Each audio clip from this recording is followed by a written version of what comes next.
मेरा नाम सुमीत है। मैं अमेरिका में काम किया करता था, लेकिन मेरा असली घर इलाहाबाद में था।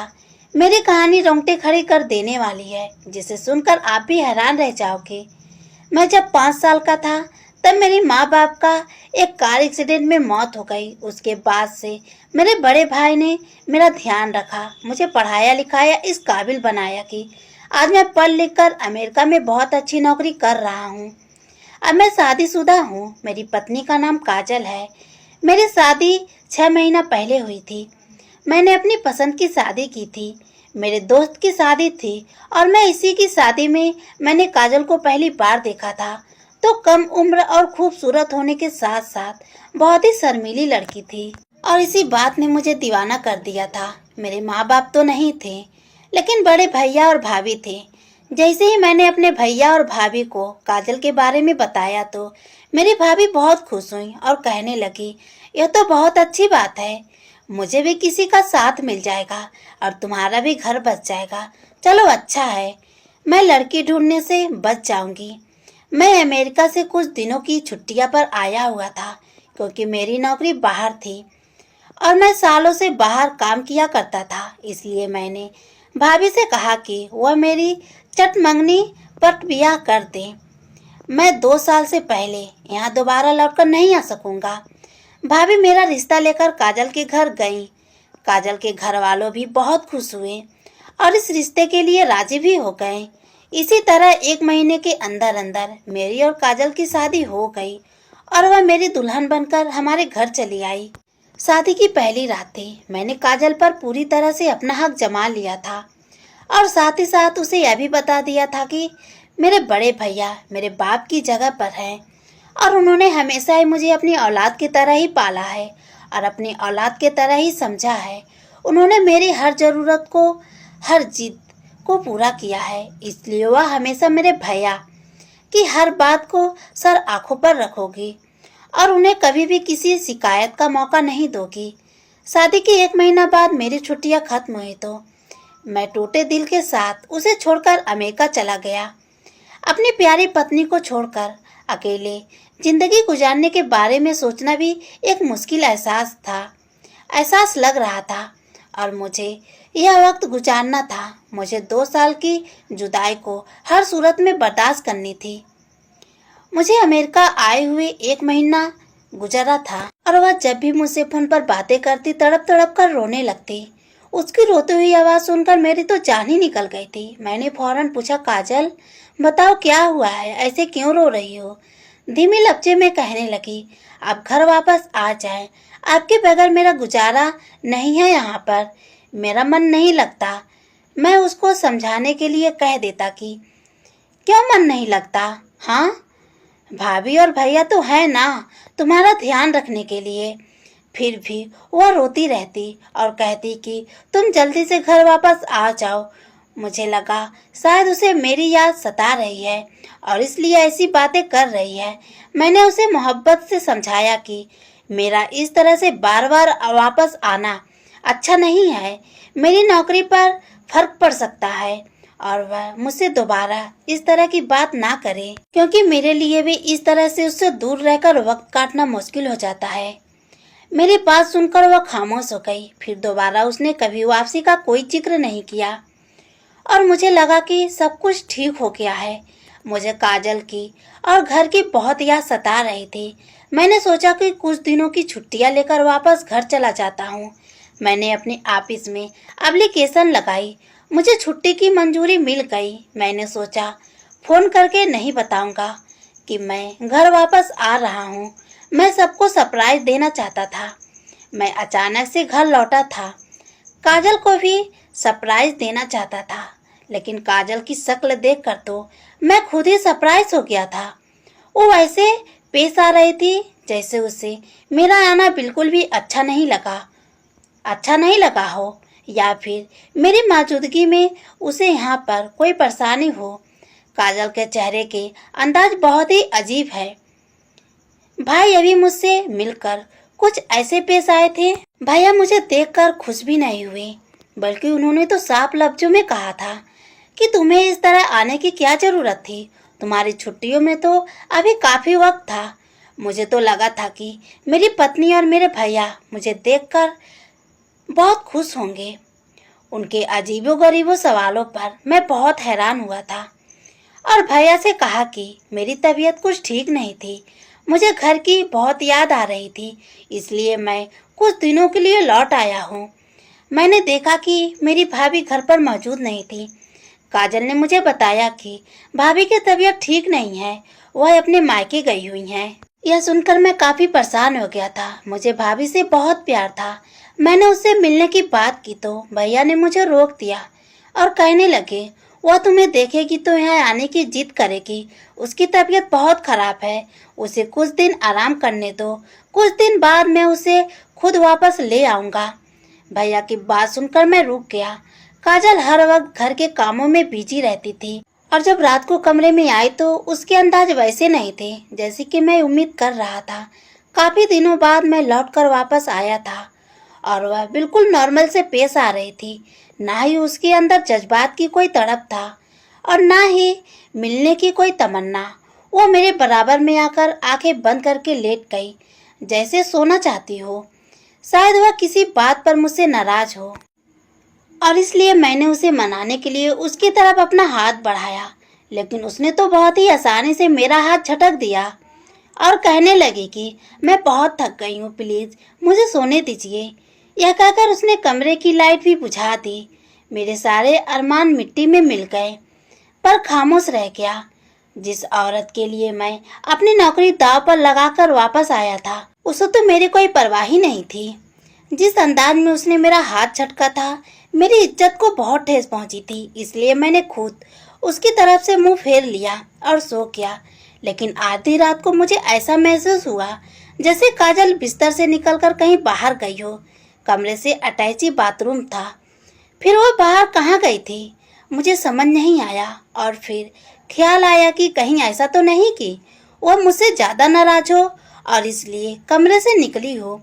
मैं भी तो जानबूझकर उससे कितने दिनों तक उसे दूरी इत्तेखाती कर रही थी। मैं उसके पीछे पीछे कमरे से बाहर निकला तो वह मुझे भैया के कमरे में जाती हुई दिखाई दी। रात के इस वक्त भाई के कमरे में उसका क्या काम था, जबकि भाभी भी घर पर नहीं थी। मैं सोच में पड़ गया था। मुझे अपने भैया और काजल दोनों पर ही बहुत भरोसा था, इसलिए मेरे दिल में एक बार भी उनके खिलाफ कोई बात नहीं थी। और मैं भैया के कमरे की तरफ बढ़ गया कि शायद वह किसी काम से वहां पर गई हो। लेकिन कमरे के दरवाजे पर पहुंचते ही ऐसा लग रहा था जैसे मेरे पैर जंजीर से बंध गए हों। कमरों के अंदर से सिकसिकाइया आवाजों ने मुझे हिलाकर रख दिया था। मैं सोच भी नहीं सकता था कि मेरी पत्नी मेरे पीछे इतना घटिया हरकत कर सकती है। मैं चाहता था इस वक्त कमरे के अंदर दाखिल होकर काजल और अपने भैया को रंगे हाथों पकड़ लेता, लेकिन ऐसा करने से हर रिश्ते का भरम टूट जाता है और मैं इस भरी दुनिया में अकेला रह जाता। इसलिए मैंने सब्र से काम लिया था और सोचा था कि मैं काजल के मुंह से सब कुछ जानकर ही रहूंगा कि आखिर उसने मुझे छोड़कर आधी रात को भैया के कमरे में जाने की क्या जरूरी। मैं कमरे में जाकर वापस बैठ गया और फिर काफी देर के बाद जब काजल वापस लौटी तो मुझे जगा हुआ देखकर उसके चेहरे का रंग बदल गया। मैंने उससे पूछा कि तुम कहाँ पर गई थी, तो वह घबराकर कहने लगी, मैं हवा के लिए ऊपर वाले छत पर गई थी। उसके झूठ ने मेरा शक यकीन में बदल दिया था, क्योंकि मैं जान गया था कि वह मेरी आंखों में धूल झोंक रही है। लेकिन मेरे भैया ऐसे कैसे कर सकते थे? वह तो मेरे सगे भाई हैं, जिसे मैंने अपने बाप का दर्जा दे रखा था। और मेरे भैया अपनी पत्नी को बहुत मोहब्बत करते थे। वो अपनी पत्नी को धोखा नहीं दे सकते थे। तो फिर आधी रात को मेरी पत्नी और उनके बीच क्या चल रहा था? मेरी भाभी अपने मायके क्यों गई थी, जबकि आज तक कभी मैंने अपने भाभी को मायके में रहते हुए नहीं देखा था। मेरे अंदर एक तूफान जाग रहा था और इस तूफान को इसी वक्त दफनाना था जब सच्चाई पूरी तरह खुलकर मेरे सामने आ जाती। मैं पूरे 3 महीने यहाँ नहीं था और उन 3 महीनों में मेरे पीछे यहाँ क्या कुछ हुआ था, यह सब कुछ देखते देखते मुझे 15 दिन गुजर गए। मुझे यह सब कुछ जानना था, लेकिन उससे पहले मुझे अपने पत्नी को अपने भैया के कमरे में जाने से रोकना था। अगले ही दिन मेरी पत्नी आईने के सामने खड़ी होकर तैयार हो रही थी और मैं बिस्तर पर लेटकर उसे अपनी आंखों से देख रहा था। मैं उसकी नजरों में एक सोता हुआ इंसान था, लेकिन हकीकत में तो मैं जग रहा था। रात को इस वक्त अपनी पत्नी को तैयार होता देखकर मुझे हरगिज भी खुशी नहीं हो रही थी, क्योंकि मेरी पत्नी मेरे लिए तैयार नहीं हो रही थी, बल्कि उसकी यह तैयारी तो मेरे बड़े भाई के लिए थी। मेरा वह बड़ा भाई जिसे मैं अपने माँ बाप का दर्जा दे रखा था। मेरी पत्नी आधी रात को उसके कमरे में चली जाया करती थी और मैं यह बात अच्छी तरह से जानता था कि वह वहाँ क्या होता है। हमेशा की तरह इस रात मेरा दिल चाह रहा था कि मैं उठकर अपनी पत्नी का हाथ पकड़ लूं और उसे अपने बड़े भाई के कमरे से जाने से रोक लूं, लेकिन मैं मजबूर था। मेरे पास उसके सिवा और कोई रास्ता नहीं था कि मैं अपनी पत्नी को अपने बड़े भाई के पास जाता हुआ देखूं, क्योंकि उसे रोकने का जरूरत का अंजाम बहुत ही भयानक होने वाला था। मेरी पत्नी काजल की उम्र सिर्फ 20 साल की थी और जवान और खूबसूरत भी थी, लेकिन उसके बावजूद भी काजल मेरे हाथों से बाहर थी, क्योंकि इतनी रातों में एक रात भी ऐसी नहीं आई थी जो उसने मेरे साथ गुजारी हो। मैं हर रात उसे पाने की हसरत लिए बिस्तर पर पड़ा रहता था और वह मुझे नजरअंदाज करके कमरे से निकल जाती। मेरे भाई उसके साथ कैसा ही सलूक क्यों ना करते, लेकिन वो वापस नहीं आती और सारी रात उसी के साथ रहती। आज भी वह जिस तरह तैयार हुई थी, मेरी नज़र उसके खूबसूरती वजूद पर जमी हुई थी और फिर वह हम उसे कमरे में से बाहर निकल गई और थोड़ी देर बाद अजीबो-गरीबो आवाज़ों का सिलसिला शुरू हो गया और मैं बस अपने बिस्तर पर लाचारों की तरह पड़ा रहा। लेकिन मैं अच्छी तरह से जानता था कि मेरे भैया के कमरे में क्या चल रहा है और मेरी पत्नी सुबह किस हालात में वापस लौटेगी। दिल चाहता था कि मैं अपने भैया के कमरे में जाऊं और हाथ पकड़कर अपनी पत्नी को वापस ले आऊं, लेकिन मैं बहुत मजबूर था। अगर मैं ऐसा करता तो हमेशा के लिए अपनी पत्नी को खो देता और मैं काजल को हरगिज नहीं खोना चाहता था। मैं उससे दीवानों जैसे मोहब्बत करता था और उसी के लिए तो मैं अपनी अमेरिका की इतनी बेहतरीन नौकरी छोड़कर वापस लौट आया था। लेकिन मुझे क्या खबर थी कि मेरे पीछे यहाँ क्या कुछ हो रहा था। यह राज जब मुझ पर खुला, जब मैं अपनी पत्नी को मोहब्बत में सब कुछ छोड़कर वापस आ गया और यहाँ आने के बाद मुझे पता चला कि मेरी पत्नी तो मेरे बड़े भाई के गुलाम बन चुकी है। मेरी तो दुनिया ही लूट चुकी थी। शुरू में तो मुझे इस बात का यकीन ही नहीं आता था। मेरी पत्नी हर रात मुझे छोड़कर मेरे भाई के कमरे में चली जाती है, लेकिन आहिस्ता आहिस्ता मुझे पता चला कि वह सारी रात उन दोनों के बीच में क्या होता है। एक पति होने के नाते मेरे बर्दाश्त से बाहर था, लेकिन फिर भी मैं सब कुछ बर्दाश्त करने पर मजबूर था। मेरी पत्नी को कमरे से गए हुए आधा घंटा भी नहीं हुआ था और मेरे बड़े भाई के कमरे से आवाज आने लगी थी। अपनी बीवी की ऐसी आवाजें सुनकर मेरे आंखों में आंसू आने लगे थे कि मैं अपनी पत्नी के साथ ही समझौता देख रहा था, लेकिन कुछ कर नहीं पा रहा था। मैंने सब्र का घूंट पी लिया था। शायद यही मुझे मेरा मुकद्दर था और यही मेरा नसीब। सुबह के वक्त जब काजल अपने कमरे में बुरी हालात में और लड़खड़ाती हुई वापस आई थी, मुझे ही पता था कि वह किस हालात में वापस लौटी है, लेकिन उसके बावजूद मैं अंधा बहरा गूंगा बिस्तर पर पड़ा हुआ था और फिर वह खामोशी से मेरे पास लेट गई, जैसे रात के कमरे से बाहर ही नहीं निकली हो। और मैं भी अपने जगह अनजाना बना गया था ताकि हमारे रिश्तों को बचा सकूं, क्योंकि इस रिश्तों को खत्म करना मेरे बस की बात नहीं था। फिलहाल मेरे पास नौकरी भी नहीं थी, क्योंकि अब तो मैं सब कुछ छोड़कर अमेरिका से वापस लौट आया था। इसलिए आधे दिन बाद बिस्तर से निकला। काजल मुझसे पहले उठकर घर के कामों में बिजी हो गई थी और वह मुझसे नजरें भी नहीं मिला रही थी। ना ही वह किसी तरह की बातें मुझसे किया करती थी और ना ही पता नहीं कैसे अजीब सिलसिला था जो हम दोनों के बीच पिछले कई दिनों से चल रहा था। मैं खुद को और काजल को इस दलदल से निकालना चाहता था, क्योंकि अब इस तरह की जिंदगी गुजारना मेरे लिए नामुमकिन हो चुका था। मैं सच्चाई का पता लगाना चाहता था। मैं सब कुछ जानना चाहता था कि मेरे पीछे यहाँ क्या हुआ है, क्योंकि उससे पहले मुझे अपने पत्नी को अपने भैया के कमरे में जाने से रोकना था और इसलिए अगली रात मैंने सोने के बजाय जगने का फैसला किया। रात के 2 बज रहे थे और मैं टीवी खोलकर बैठा हुआ था। काजल बिन पानी मछली की तरह तड़प रही थी और जब कुछ वक्त गुजरा तो गुस्से में आ गई और कहने लगी कि कब तक जागोगे, अब बहुत ज़्यादा रात हो गई है, बंद करो टीवी और लाइट भी बुझा दो और सो जाओ। तो मैंने कोई जवाब नहीं दिया तो उसने आगे बढ़कर खुद ही टीवी और लाइट बंद कर दी। मजबूरन आंखें बंद करके बिस्तर पर लेट गई। मैं भी बराबर खामोशी से लेट गया।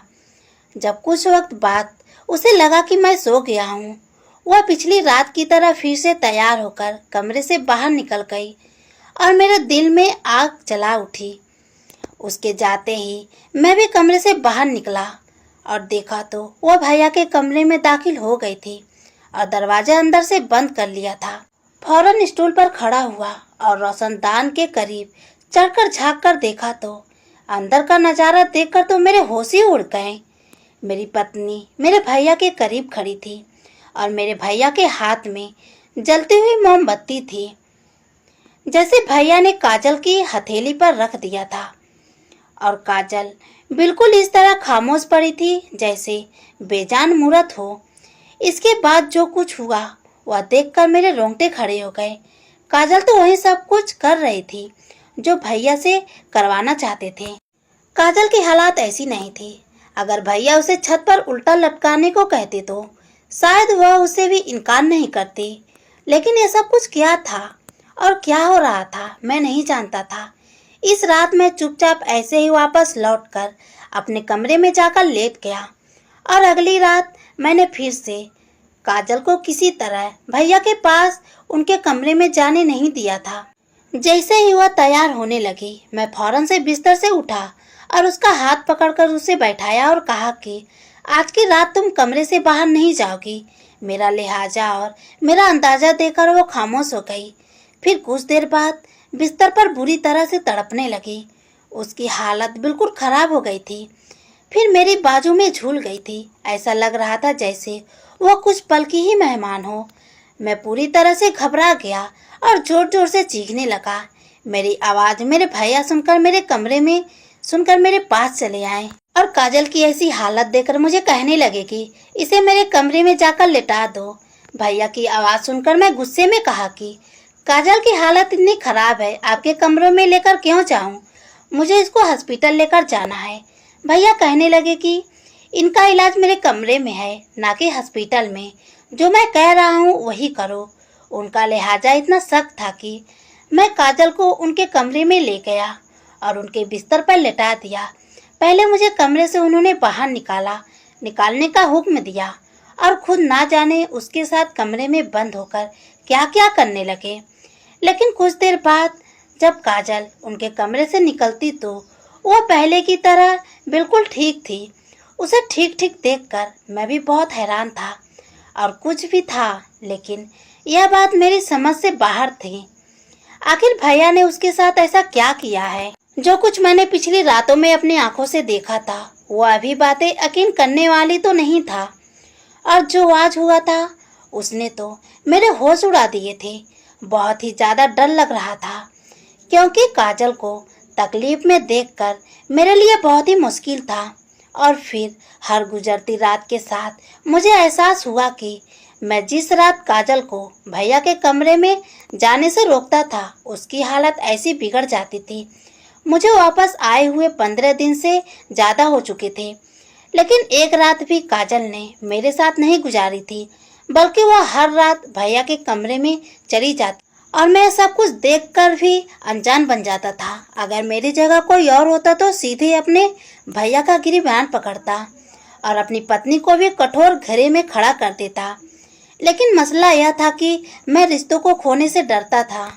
माँ बाप के चले जाने के बाद मेरे बड़े भाई ही मेरे लिए सब कुछ थे और काजल वह तो मेरी मोहब्बत, मेरी जिंदगी थी। लेकिन वह दोनों मिलकर जो कुछ भी कर रहे थे उसके पीछे क्या वजह थी, यह जानने के लिए मैं घर से निकल गया था और सीधे अपने भाभी के मायके पहुंच गया, क्योंकि मेरे पीछे यहाँ जो कुछ भी हुआ था अगर उनके बारे में किसी को कुछ पता था तो वह थी मेरी भाभी, जब मैं भाभी के दरवाजे पर गया और मैंने उनका दरवाजा खटखटाया, भाभी ने दरवाजा खोला और वह मुझे देखकर पहले तो बहुत हैरानी हुई और फिर खुशी से मेरा हाथ पकड़कर मुझे अपने घर के अंदर ले गई और कहने लगी, मैंने तुम्हें बहुत मिस किया। मैं पिछले 2 महीने से यहाँ पड़ी हुई हूँ और तुम्हारे भैया ने एक बार भी पलटकर मुझे नहीं देखा। मैंने हैरानी से पूछा कि आपकी तबीयत ठीक है? मुझे तो बताया गया था कि आप बीमार हैं। भाभी ने हंसकर मेरी तरफ देखा और कहने लगी, बीमार मैं नहीं बल्कि वो लोग हैं जो मुझे बीमार कह रहे हैं। इलाज की जरूरत उन लोगों को है, मुझे नहीं। भाभी का अंदाजा बहुत ही अजीब था। मैंने कहा, भाभी मुझे सच सच बताइए कि मेरे पीछे यहाँ पर क्या क्या हुआ है। मैं जब से आया हूँ भैया और काजल का रवैया देखकर मैं बहुत परेशान हूँ। मेरी पत्नी तो मेरी नहीं रही, मैं जाऊँ तो जाऊँ कहाँ। मुझे परेशान देखकर भाभी ने तसल्ली दी और कहने लगी, सब कुछ ठीक हो जाएगा, तुम फिक्र मत करो। और फिर भाभी ने मुझे एक ऐसा राज बताया, उसे सुनकर तो मेरे रोंगटे खड़े हो गए। जो कुछ मैं देख रहा था वह वैसा नहीं था जैसे मुझे नजर आ रहा था। सारी हकीकत जानकर मेरे तो जान ही निकल गई थी। आज भाभी के पास आकर मुझे पता चला कि सब कुछ ठीक नहीं हुआ था, बल्कि पूरी तरह से बिगड़ गया था। भाभी ने बताया, एक दिन जब मुझे काजल ने रोते हुए फोन किया था, दरअसल वो बहुत ज्यादा परेशान थी क्योंकि भैया ने उस पर जादू करवाना शुरू कर दिया था और उसकी तबीयत बहुत ज्यादा खराब रहने लगी थी। मेरे भैया मेरे शादी नहीं करवाना चाहते थे क्योंकि मेरे भेजे हुए पैसे से वह शहर में अपने नाम का जायदाद बनवा रहे थे। वह नहीं चाहते थे कि मेरी फैमिली बने, इसलिए उन्होंने मेरी शादी तो करवा दी। लेकिन मेरे अमेरिका वापस जाने के बाद भाभी मेरी पत्नी को भैया के नकाब इरादे से बचा नहीं पाई और भैया ने मेरी पत्नी को कई तरीके से तंग करना शुरू कर दिया था। लेकिन जब काजल तकलीफ बर्दाश्त करती चली गई तो उन्होंने काले जादू का इस्तेमाल शुरू कर दिया और काजल को अपने काबू में कर लिया। आधी आधी रात को वह काजल को अपने जादू के असर में कर उस पर कड़ाई करते, कभी उसका हाथ जलाते तो कभी उसको पट पट कर तकलीफें देते और इसलिए उसकी ऐसी आवाजें निकलती थी। लेकिन वो कभी भी भैया के खिलाफ नहीं जाती थी। भैया उस पर काला जादू कर रहे थे जिसकी वजह से जिंदगी भर के लिए ना सिर्फ उनके गुलाम हो जाती बल्कि बे औलाद भी रहती। भाभी ने भैया को रोकना चाहा तो भैया ने उनकी बात नहीं मानी और इसलिए भाभी ने गुस्से में घर छोड़ दिया था। भैया दौलत के लालच में इस कदर अंधे हो गए थे कि उन्होंने सारे रिश्ते को एक साथ दांव पर लगा दिया। काजल भी हर रात इस जादू के असर में उनके कमरे में पहुंच जाया करती थी और जिस रात नहीं जाती थी उसकी तबीयत बिगड़ जाती थी। यह सब कुछ सुनकर मेरी जान ही निकल गई थी। फिर मेरी भाभी ने मुझे जादूगर का पता दिया। उसके साथ मिलकर भैया सब कुछ करवा रहे थे। भाभी ने कहा कि अगर तुम अपने भैया से ज्यादा पैसे उस जादूगर को दोगे तो वह तुम्हारे लिए काम जरूर करेगा और सब कुछ ठीक हो जाएगा। मैंने ऐसा ही किया और उस जादूगर को बहुत सारे पैसे दिए तो उसने ना जाने ऐसा क्या किया कि भैया का जादू उल्टा पड़ गया। काजल ने तो उसके कमरे में जाना छोड़ दिया था, लेकिन अब हर रात उसके कमरे से उनके चीखे की आवाजें आने लगी थी। कुछ दिन ये सिलसिला ऐसे ही चल रहा था और फिर एक दिन भैया ने खुद हमारे कदमों में गिरकर हमसे माफी मांग ली क्योंकि वो बहुत तकलीफ में थे और इस तकलीफ से निकलना चाहते थे। मैंने भैया को माफ कर दिया था लेकिन अपने रास्ते उनसे अलग कर दिए थे। मैंने हमेशा के लिए अमेरिका वाली नौकरी छोड़ दी थी और काजल के साथ एक अलग मकान लेके शिफ्ट हो गया था। कभी कभी रुपये पैसे और जायदाद इंसान से उसके रिश्ते को दूर कर देते हैं और मेरे साथ भी ऐसा ही हुआ था। जायदाद के लालच में आकर मेरे भैया ने हर रिश्ते को खो दिया था। भाभी उनके साथ भी नहीं रहती थी और ना ही काजल और मैं।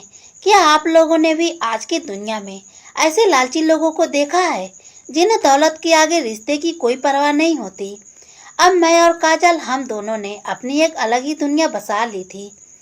मैं अब इलाहाबाद में ही काम करता था, कहीं भी किसी शहर में। अब काजल को अकेला छोड़कर नहीं जाऊंगा, मैंने उससे वादा किया था। धन्यवाद दोस्तों।